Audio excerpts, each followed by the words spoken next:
আসসালামু আলাইকুম। এইচএসসি 2024 সালের পরীক্ষার্থীরা, ঈদের পরের দিন এই ভিডিওটা বানাচ্ছি। আমার কিন্তু ঈদের একটা আনন্দ নিয়ে ঈদের পরের দিন এই ধরনের একটা ভিডিও দেওয়া উচিত ছিল, কিন্তু মনের ভিতর এতটা কষ্ট নিয়ে আমি ভিডিওটা বানাচ্ছি। আই থিঙ্ক আমার এই ভিডিওটা দেখার পর সবার চোখে পানি চলে আসবে। কেন আসবে? কালকে আমরা ঈদটা পার করলাম, সবাই যে যার মতো একবারে টোটালি আনন্দ করেছি। অন্যদিকে সিলেট অঞ্চলে বৃষ্টিপাত হয়েছে, নতুন করে আরো 30টা গ্রাম তলিয়ে গেছে। মানে আগে তো অলরেডি পানি ছিলই, পরবর্তীতে আবার নতুন করে পানি আসছে। সিলেটে আবার পানি বিপদসীমার উপরে চলে গেছে। সিলেট অঞ্চল একটা ভালো একটা অঞ্চল, সেখানে আমাদের অনেক মেধাবী শিক্ষার্থীর বসবাস। প্রতি বছর সিলেট অঞ্চল বোর্ড পরীক্ষায় ভালো রেজাল্ট করে থাকে। তুমি একটু তাদের চিন্তা করো। আচ্ছা, তুমি একটু ঈদের চিন্তা করো। ঈদে আমরা নতুন পোশাক পরেছি, ঈদের নামাজ পড়েছি, পড়ার পরবর্তীতে বাসায় এসে কুরবানিতে অংশগ্রহণ করেছি। সিলেট অঞ্চলে কোনো কুরবানি নেই। হাসপাতাল, যেখানে রোগীদের চিকিৎসা দেওয়া হয়, হাসপাতালে বেডে মানুষ শুয়ে আছে এবং বেডের নিচে পানি। একটু কল্পনা করে দেখো কি অবস্থা। আমরা নতুন পোশাক পরে ঈদ উদযাপন করছি, আমাদের এখানে বৃষ্টি পর্যন্ত নাই, কিন্তু সিলেট অঞ্চলে তাদের কোনো ঈদ নাই, তাদের ঈদ শেষ। খাবারের ব্যবস্থা নাই, কোনো ধরনের কোনো কুরবানি হয়নি, টোটাল দিক থেকে একবারে তারা আটকে গেছে। একটু তাদের চিন্তা করে দেখো। যখনই এই ভিডিওগুলো আমি আজকে সকালবেলা নিউজ তৈরি করার জন্য আমি যেই আমার ল্যাপটপটা অন করেছি, সাথে সাথে দেখলাম এই ভিডিওগুলো সামনে চলে আসছে। কতটা মানবতর জীবনযাপন করছে তারা।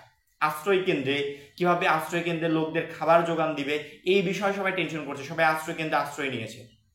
তুমি একটু চিন্তা করে দেখো, তুমি যে গ্রামে বসবাস করছো ওইটা একটা গ্রাম। তোমার গ্রামটা কোথা থেকে কোথা অবধি একটু কল্পনা করে দেখো যে তোমার গ্রামটা কত বড়। সিলেট অঞ্চলে এরকম কয়েকশো গ্রাম আছে যেগুলো পানির নিচে তলিয়ে গেছে, একবারে টোটালি অবস্থা খারাপ। নতুন করে আগে তো ছিলই, শিক্ষা বোর্ড তখন সিদ্ধান্ত নিয়েছিল যে যে সমস্ত অঞ্চলে এই অবস্থা হবে সেই সমস্ত অঞ্চলের পরীক্ষা স্থগিত হবে। নতুন করে কালকে আরো 30টা গ্রাম তলিয়ে গেছে। আমি আসলে তাদের সান্ত্বনা দেওয়ার কোনো ভাষা আমার জানা নেই। ওই অঞ্চলের পরীক্ষার্থীদের নিয়ে বলার মতো কোনো সেন্টেন্স আপাতত আমার ভিতর নাই। শুধুমাত্র এইটুকুই দোয়া করব যেন আমার যে এনিমি, আমার যে শত্রু, সেও যেন এই ধরনের কোনো পরিস্থিতিতে না পড়ে। ঈদের একটা দিন সবাই আনন্দ করবে, নামাজ পড়বে, কুরবানি দিবে, সব কিছু শেষ। আমাদের দেশে, আমাদের বাংলাদেশে আমরা এক অঞ্চলে খুবই ভালো আছি, আর একটা অঞ্চলের মানুষ দেখো কি অবস্থায় আছে। এই মুহূর্তে এইচএসসি 24 পরীক্ষার সর্বশেষ আপডেট কি? ঈদের পরে আমার আপডেট দেওয়া উচিত ছিল যে আর সামনের 1 সপ্তাহ বা 2 সপ্তাহ কিভাবে আমাদের প্রিপারেশনটা শেষ করব। এই মুহূর্তে এই ধরনের ভিডিও বানাচ্ছি, বানাতে এক প্রকার বাধ্য আমি তাদের নিয়ে। ওই সমস্ত অঞ্চলের শিক্ষার্থীদেরকে বলবো, তোমাদের মন খারাপ করার কোনো কারণ নেই। তোমরা নিজেদের মতো যতটুকু পারো, যেভাবে পারো প্রিপারেশনটা চালিয়ে যাও। ইনশাল্লাহ শিক্ষা বোর্ড তোমাদের এই বিষয়গুলো বিবেচনায় রাখবে। শিক্ষা বোর্ড তোমাদেরকে এইটুকু সুযোগ দিবে, তোমাদের এই অবস্থায়, এই পরিস্থিতিতে যাতে পরীক্ষা না দিতে হয়। শিক্ষা বোর্ড সেই তথ্য কিন্তু আগেই দিয়েছে যে সমস্ত অঞ্চলের শিক্ষার্থীরা এরকম পরিস্থিতি পড়বে, আবার যদি নতুন করে কোনো অঞ্চল যদি আবার তলিয়ে যায়, প্লাবিত হয়ে যায়, তাহলে সেই সমস্ত অঞ্চলের পরীক্ষাও স্থগিত থাকবে। এটা অটোমেটিক্যালি শিক্ষা বোর্ড অ্যানাউন্স করে দিয়েছে। শিক্ষা বোর্ড যেদিন অ্যানাউন্স করেছিল সেদিন থেকে পরীক্ষার আগ পর্যন্ত পরিস্থিতি আরেকটু ভালো হওয়ার কথা ছিল, কিন্তু তা হয়নি। পরিস্থিতি আরো অবনতি হচ্ছে। প্রতিদিন নতুন করে নতুন নতুন গ্রাম প্লাবিত হয়ে যাচ্ছে। এরকম পরিস্থিতিতে আসলে তোমাদেরকে বলার মতো কিছু নাই। শুধু একটা কথা বলবো, তোমাদের জন্য প্রাণ থেকে দোয়া থাকলো যত দ্রুত সম্ভব পরিস্থিতি যেন স্বাভাবিক হয়। সিলেট অঞ্চলে আমাদের প্রচুর মেধাবী শিক্ষার্থী আছে। সিলেট অঞ্চল অনেক সময় বোর্ডে কিন্তু ভালো রেজাল্ট করে থাকে, টপ র্যাঙ্কও করে থাকে সিলেট অঞ্চল। কিন্তু দেখো আজ কয়েকটা বছর, আমি আগের বছরও দেখেছি, তার আগের বছরও দেখেছি, সিলেট অঞ্চলের রেজাল্ট প্রচুর পরিমাণে খারাপ হয়েছে। তার একমাত্র কারণ এই যে বন্যা।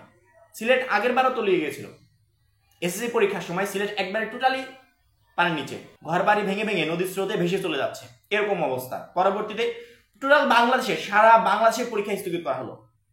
প্রথমত সিলেট অঞ্চল তো অবস্থা খারাপ, সিলেট অঞ্চলের ওই রেশ সারা বাংলাদেশে বৃষ্টিপাত হয়েছে, সারা বাংলাদেশে। পরবর্তীতে টোটাল বাংলাদেশের পরীক্ষা স্থগিত করা হয়েছিল। আমি জানি না যে এইচএসসি 24 পরীক্ষার সর্বশেষ আপডেট শিক্ষা বোর্ড বা শিক্ষামন্ত্রী কি নিবে, সারা বাংলাদেশের পরীক্ষা স্থগিত করবে নাকি শুধুমাত্র সিলেট অঞ্চলের পরীক্ষা স্থগিত করবে। সর্বশেষ যেটা আপডেট ছিল 1 সপ্তাহ আগে জানানো হয়েছিল শুধুমাত্র সিলেট অঞ্চল এবং যে সমস্ত অঞ্চল প্লাবিত হয়েছে ওই সমস্ত অঞ্চলের পরীক্ষা স্থগিত থাকবে। পরীক্ষার্থীদের উদ্দেশ্যে একটা নির্দেশনা থাকবে যে শিক্ষা বোর্ড বলেছে যে তোমাদের যদি এরকম পরিস্থিতি বজায় থাকে, সেক্ষেত্রে তোমাদের পরীক্ষা স্থগিত থাকবে, ওই কয়টা দিনের পরীক্ষা স্থগিত থাকবে। এই পরীক্ষাগুলো লাস্টের দিকে নেওয়া হবে, ঠিক আছে? বেশি টেনশন করার কোনো দরকার নেই। অবশ্যই এইচএসসি পরীক্ষা লাইফের একটা গুরুত্বপূর্ণ পরীক্ষা, এবং শিক্ষা বোর্ড আমার মনে হয় না যে এই পরীক্ষা নিয়ে শিক্ষার্থীদের কোনো ধরনের কোনো প্রবলেম ফেলবে, বিপদে ফেলবে, একদম না। তোমাদের সেরকম সুযোগ সুবিধা বুঝেই যে তোমরা পরীক্ষা দিতে পারবে, তারপরে তোমাদের পরীক্ষা নিবে। এবং অন্যান্য যে সমস্ত অঞ্চলে আমরা যারা আছি, যারা আমরা চিন্তা ভাবনা করছি যে সারা বাংলাদেশের পরীক্ষা স্থগিত হবে কিনা, এসএসসি পরীক্ষার সময় আগে একবার সিলেটে বন্যা হয়েছিল, সেবারকার পরিস্থিতির মতো এবারকার পরিস্থিতি আস্তে আস্তে ওইদিকে যাচ্ছে, ঠিক আছে? প্রথম দিকে সিলেটে বেশি অঞ্চল আসলে প্লাবিত হয়নি, অল্প কিছু অঞ্চল ছিল। এখন পর্যায়ক্রমে ডে বাই ডে আরো নতুন নতুন অঞ্চল করে প্লাবিত হয়ে যাচ্ছে, নতুন নতুন গ্রাম প্লাবিত হয়ে যাচ্ছে, একবারে 20টা 30টা করে গ্রাম প্লাবিত হয়ে যাচ্ছে।